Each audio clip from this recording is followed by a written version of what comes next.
BA प्रथम वर्ष की क्लास में एक बार पुनः सभी का स्वागत है।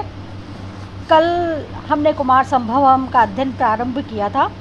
हमने यहाँ तक पढ़ा था कि किस प्रकार से देवी पार्वती जो है वो देवी पार्वती शिव को प्राप्त करने के लिए तपस्या पर जाने को उत्सुक हो रही थी और उनकी माता जो है उनको रोकती है और कहती है कि कहाँ तो तुम और कहाँ ये तपस्या, ऐसे कहकर उनको रोकती है।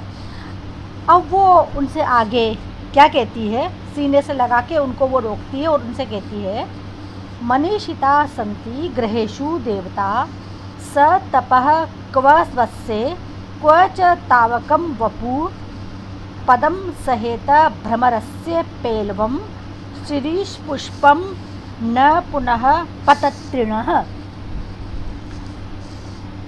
देवी पार्वती को रोकते हुए उनकी माँ मेनका, हिमालय की पत्नी, क्योंकि देवी पार्वती जो है वो हिमालय की पुत्री थी, तो मेनका कहती है कि मनीषिता, मनीषित का मतलब है मन को इच्छित, मनः प्लस ईशिता, इस तरह से इसका संधि विच्छेद होगा। तो मन को इच्छित देवता, सारे देवता ग्रहेषु संति, घर में ही हैं। अर्थात वो उनसे कहती है कि तुम्हारे मन को जितने भी देवता हैं वो इस घर में ही विद्यमान हैं, तो तुम उनकी आराधना यहीं पर कर लो, घर पर ही कर लो।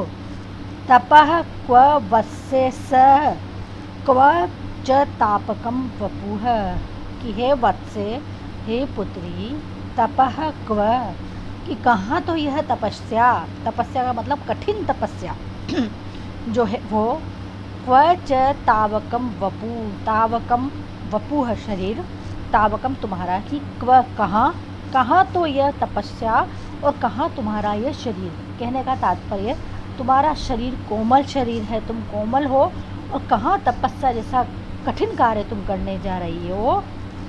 पदम सहेत भ्रमरस्य पेलवम श्रीष पुष्पम न पुनः पतित्रणा। वो उनको समझाते हुए कहती है, पार्वती को समझाते हुए उनकी माँ, कि जो सरसों का फूल होता है वो अत्यंत कोमल होता है।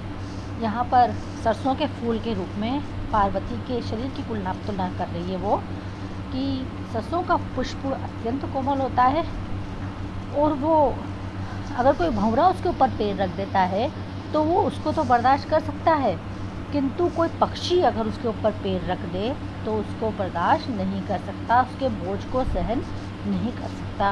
कहने का तात्पर्य तुम्हारा शरीर भी वैसा ही है कि शिरीष पुष्पम, सरसों का पुष्प, भ्रमरस्य पदम, भ्रमर के पेड़ को, भंवरे के पेड़ को, पेलवम कोमल, ये शिरीष पुष्प का विशेषण है कि पेलवम अत्यंत कोमल, शिरीष का जो फूल होता है इसका सरसों का जो फूल होता है वो, भ्रमरस्य भंवरे के, पदम पेड़ को तो सहेत सहन कर सकता है, पुनः न किंतु पतित्रणः, पतित्रण बोलते हैं पक्षी को, जो उड़ता है वो पतित्रण है। और कौन है वो, जिसके पक्ष होते हैं, यानी कि पक्षी यानी जिसके पंख होते हैं वो होता है पक्षी।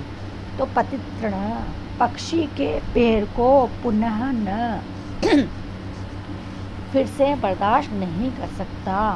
कहने का तात्पर्य यह है कि तुम्हारा भी पेलवम एकदम कोमल शरीर है तुम्हारा भी, वो सरसों के पुष्प के समान है, और वो भंवरे के पेड़ को, भंवरा अगर तुम पर पेड़ रख देता है तो उसको तो बर्दाश्त कर सकता है, किंतु जो है बहुत ही कठिन जो उसका पेड़ होता है, पक्षी का जो वजन होता है, वो अगर कहीं सरसों के फूल पे पड़ जाता है तो सरसों का फूल टूट जाता है, मुरझा जाता है। उसी प्रकार तुम्हारा शरीर भी अत्यंत कोमल है। तपस्या को यहाँ पर पक्षी के समान बताया गया है। पक्षी का पैर जिस प्रकार से शिरीष के पुष्प में पड़ता है, उसी प्रकार से तपस्या का कार्य तुम्हारे शरीर पर पड़ेगा, तुम पर पड़ेगा, अर्थात तुम इस कठिन कार्य को करने में समर्थ नहीं हो, या करोगी तो तुम मुरझा जाओगी। जैसे कि सरसों का फूल जो है वो पक्षी का पैर पड़ने पर टूट जाता है, मुरझा जाता है। इस प्रकार से यहाँ पर कहा गया है इन्होंने। इसके बाद आगे वो क्या कहती हैं देखो, इति ध्रुवे इच्छाम अनुशासति सुताम शशाक मेना न नियंतुम उद्यताम क इप्सितार्थ स्थिर निश्चयम मनः पयश्च निम्न अभिमुखम प्रतिपयेत। वो क्या कहती है कि मैना जो है वो अपनी पुत्री को, जो कि उसकी पुत्री ने दृढ़ संकल्प ले रखा है, ऐसी दृढ़ संकल्प वाली अपनी पुत्री को तपस्या करने से रोकने में वो उसको जो है समर्थ नहीं हो पाती है। और जब कोई व्यक्ति किसी अभिष्ट चीज़ को, अभिष्ट का मतलब है जो मन को बहुत अच्छी लगती है, ऐसी वस्तु को पाने के लिए निश्चय कर लेता है, तो मन को नीचे की ओर जाते हुए जल के प्रवाह के समान कौन रोक सकता है।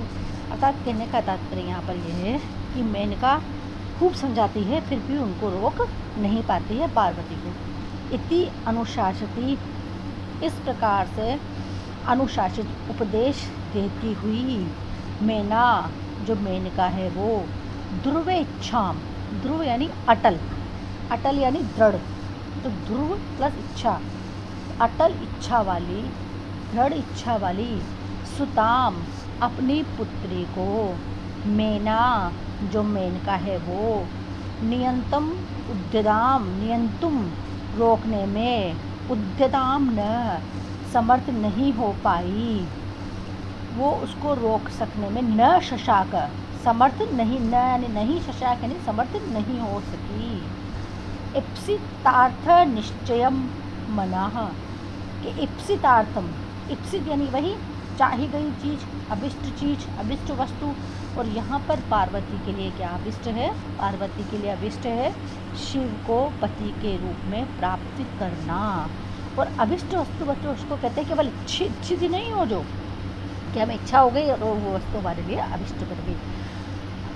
अभिष्ट से तात्पर्य है कि जिस वस्तु को प्राप्त करने के लिए हम दृढ़ निश्चय कर लेते हैं, तो इप्सितार्थस्य अभिष्ट वस्तु में स्थिर निश्चय मन वाली, निश्चय हो गया है जिसका मन, ऐसे मन वाली जो पार्वती है उसको निम्न अभिमुखम, नीचे की ओर बहने वाले, पयः जल के समान, क कौन ततिपयते पलट सकता है। देखो जैसे कहीं पर भी अगर हम देखते हैं कि ऊंचाई से जल नीचे गिर रहा है, समझ रहे हो, जो ऊंचाई से नीचे की ओर जाने वाले जल के प्रवाह को कोई नहीं रोक सकता।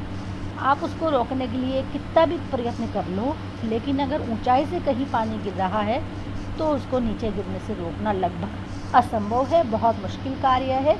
उसी प्रकार से पार्वती के मन में भी शिव को पति के रूप में प्राप्त करने की दृढ़ इच्छा थी, बहुत अटल इच्छा थी।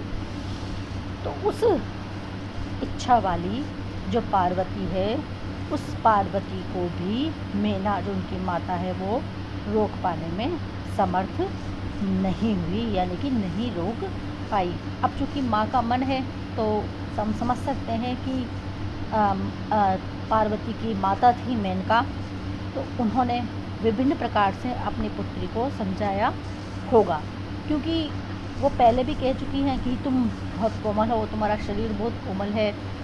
तो कोई भी माँ ये नहीं चाहेगी कि उसकी जो पुत्री है वो कोई कठिन कार्य करे। इसीलिए जो है पार्वती को मेनका बहुत समझाती है, बहुत प्रयत्न करती है कि वो तपस्या जैसा कठिन कार्य ना करे। किंतु पार्वती जो है वो भी अटल संकल्प वाली है, दृढ़ निश्चय वाली है। उसने दृढ़ निश्चय कर रखा है कि वो तो शिव को प्राप्त करेगी ही सही, और उसको शिव को प्राप्त करने का एक ही रास्ता उसको समझ में आ रहा है कि वो किसी प्रकार से जाकर के जो है वो किसी प्रकार से जाकर तपस्या करे, कठोर तपस्या करे, घनी तपस्या करे, ताकि वो जो है शिव को प्राप्त कर सके। जैसे कि नीचे जाता हुआ जल को कोई नहीं रोक पाता, उसी प्रकार पार्वती को रोकने में भी उनकी माता समर्थ नहीं। आगे का बाद में लेंगे बच्चों।